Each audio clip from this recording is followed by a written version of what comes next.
Glory be to God. கிறிஸ்துவுக்குள் மிகவும் பிரியமானவர்களே, உங்கள் அனைவருக்கும் இயேசு கிறிஸ்துவின் இனிய நாமத்தில் என்னுடைய அன்பின் வாழ்த்துக்கள். இந்த நாளிலேயும் கர்த்தர் நம்மோடு பேசுகிற வார்த்தை, எப்பொழுதும் நம்மோடு கூட இருக்கிறவர்கள் நம்மை எப்பொழுதும் விசுவாசித்து கொள்ள வேண்டும் என்று நாம் நினைக்க வேண்டாம். எப்பொழுதும் நம்மை விசுவாசித்துக் கொள்வார்கள், எப்போதும் ஒரே போல நம்மிடத்திலே ரியாக்ட் பண்ணுவாங்க அப்படின்னு நம்ம யோசிக்க வேண்டாம். ஏன் தெரியுமா?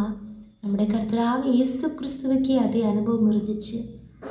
அவர்தான் நமக்கு முன்மாதிரி. அவருடைய அடிச்சுவடை நாம் பின்பற்றி வருகிறோம் என்றால் அந்த பாடுகள் நமக்கு இருக்கும்.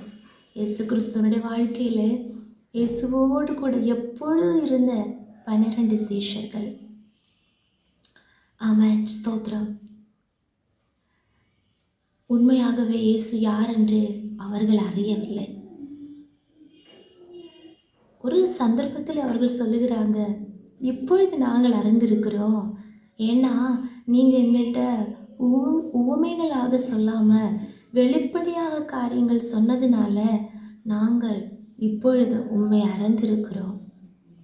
ஹல்லேலூயா. அந்த பகுதியை வாசிப்போமா? யோவான் எழுதின சுவிசேஷம் 16ஆம் அதிகாரம் அதனுடைய 28 முதல் 33 உள்ள வசனங்களை நமக்கு அந்த பகுதியை பார்க்க முடிகிறது. அங்கே இயேசு ஒரு காரியத்தை சொல்லும்போது சீஷர்கள் சொல்கிறாங்க, இப்பொழுது நீர் உண்மையாக பேசாமல் வெளிப்படையாய் பேசுகிறதுனால நீர் எல்லாவற்றையும் அறிந்திருக்கிறீர் என்றும், நீர் தேவனிடத்திலிருந்து வந்தவர் என்றும் இப்பொழுது நாங்கள் விசுவாசிக்கிறோம். 31ஆம் வசனத்தில் இயேசு எடுத்து சொல்கிறார், இயேசு அவர்களுக்கு பிரதியுத்தரமாக, இப்பொழுது நீங்கள் விசுவாசிக்கிறீர்கள். ஆமென், ஹல்லேலூயா. அடுத்த வசனம், இதோ நீங்கள் சிதறுண்டு அவனவன் தன் இடத்துக்கு போய் என்னை தனியே விட்டுவிடும் காலம் வரும். அது இப்பொழுது வந்திருக்கிறது. ஆனாலும் நான் தனித்திரேன், பிதா என்னுடனே கூட இருக்கிறார். இயேசுவுக்கே இந்த சூழ்நிலை வந்திருக்கிறது. இயேசுவோடு கூட எல்லாவற்றையும் விட்டுட்டு வந்தவங்க இந்த சீஷர்கள். எப்போது இயேசுவோடு கூட இருந்தவங்க. ஆனால் இயேசு ஊமைகள் அல்லாமல் ஒரு காரியத்தை அவங்கள்ட்ட சிம்பிளாக சொன்னபோது, ஓப்பனாக சொன்னபோது அவங்க சொன்னாங்க, நாங்கள் இப்போதான் நீங்கள் பிதாவினிடத்திலிருந்து வந்திருக்கிறீங்கன்னு விசுவாசிக்கிறோம்.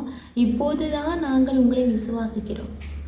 அப்போது தான் இயேசு சொன்னாங்க, நீங்கள் இப்போது விசுவாசிக்கிறீங்க, ஆனால் இப்போது விசுவாசித்த நீங்கள் கூட என்னை தனியே விட்டுவிடும் காலம் வரும். ஆனால் பிதா என்னுடனே கூட இருக்கிறார். அந்த ஒரு தைரியம் எனக்கு இருக்கிறது. அதனால் நான் தனித்திரேன். ஆமென், ஆமென், ஸ்தோத்திரம். தனிமை ஃபீலோட யாராவது இந்த வசனத்தை கேட்டுக்கொண்டிருக்கிறீர்கள் என்றால், உண்மையாகவே நீங்கள் அவருடைய சித்தத்தை செய்கிறீர்கள் என்று உங்களுக்கு தைரியம் இருந்துன்னா, ஹல்லேலூயா, எந்த தனிமை ஃபீலிங் வந்தாலும் கவலைப்படாதுருங்க. ஏசப்பா அவங்க கூட தான் இருக்கிறாங்க. ஆனால் நமக்கு அந்த தைரியம் வேணும். ஹல்லேலூயா. எப்பொழுதும் நம்மை விசுவாசிக்கிறவங்க, எப்போதும் நம்மை கூட இருக்கிறவங்க, எப்போது நம்மை விசுவாசித்திருப்பாங்கன்னு நம்ம நினைக்க வேண்டாம். ஹல்லேலூயா. ஆனால் கடைசி வசனத்தில் 33ஆம் வசனத்தில் கர்த்தர் சொல்லுகிறார், என்னிடத்தில் உங்களுக்கு சமாதானம் உண்டாயிருக்கும் பொருட்டு இவைகளை உங்களுக்கு சொன்னேன். யாருக்காக கர்த்தர் சொல்லுகிறார்? நமக்காக தான் அவர் சொல்லுகிறார். ஹல்லேலூயா. உங்களுக்கு சமாதானம் வர்றதற்காக உங்களுக்கு சொல்லுகிறேன். உலகத்தில் உங்களுக்கு உபத்திரவம் உண்டு, ஆனாலும் திடன் கொள்ளுங்கள், நான் உலகத்தை ஜெயித்தேன். ஹல்லேலூயா. அந்த இயேசு கிறிஸ்துவுடைய வாழ்க்கையிலே உபத்திரவம் இருந்துச்சு, பாடுகள் இருந்துச்சு, ஆனால் அவர் உலகத்தை ஜெயித்தார். அவர் அப்படியே சொல்லுகிறார், நடக்க போகிறதை அவர் ப்ரொக்ளைம் பண்ணுறார், நான் உலகத்தை ஜெயித்தேன். ஆதலால் உங்களுடைய வாழ்க்கையிலையும் இப்படிப்பட்ட காரியங்கள் உங்களுக்கு வரலாம். ஆனால் ஆமென், ஸ்தோத்திரம், திடன் கொள்ள வேண்டும். எப்படி இயேசு கிறிஸ்து அந்த இடத்துல சொல்லுகிறார், நீங்கள் எல்லாரும் என்னை தனியை விட்டு விடும் காலம் வரும், ஆனாலும் நான் தனித்திறேன், பிதா என்னுடனே கூட இருக்கிறாருன்ற திடமானதாய் சொன்னாரோ, அதுபோலவே உலகத்தில் நமக்கு உபத்திரவம் வரும்போது நாமும் திடன் கொண்டு தைரியமுள்ளவர்களாக இருக்க வேண்டும். அவர் உலகத்தை ஜெயித்தது போல அந்த ஒரு உறுதியான நம்பிக்கை இருந்துன்னா நாமும் உலகத்தை ஜெயிப்போம். எந்த நோக்கத்தோட கர்த்தர் நம்மை அழைத்தார், தெரிந்து கொண்டார். ஹல்லேலூயா.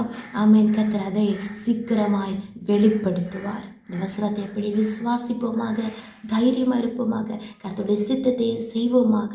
கர்த்தர் இந்த வசனத்தின்படி நம்ம ஒவ்வொருவரையும் ஆசீர்வதிப்பாராக. ஆமென். ஜெபிப்போம். ஏசப்பா ஸ்தோத்திர ராஜா, எங்களை அளவில்லாமல் நேசித்து வழி நடத்துகிற எங்கள் அன்பின் பரலோக பிதாவே, ஆசீர்வதிக்கப்பட்டதான் அந்த காலை வேலைக்காக நாங்களுமே துதிக்கிறோம், ஸ்தோத்திரிக்கிறோம் ராஜா. இந்த நாளிலே நேர்களுக்கு தந்த நல்ல ஆலோசனைக்காக ஸ்தோத்திரங்க தாவே. ஏசப்பா ஸ்தோத்திரம் ஸ்தோத்திரம் ஸ்தோத்திரம். நீர் நல்லவரப்பா. ஏசப்பா ஸ்தோத்திரம் ஸ்தோத்திரம் ஸ்தோத்திரம்.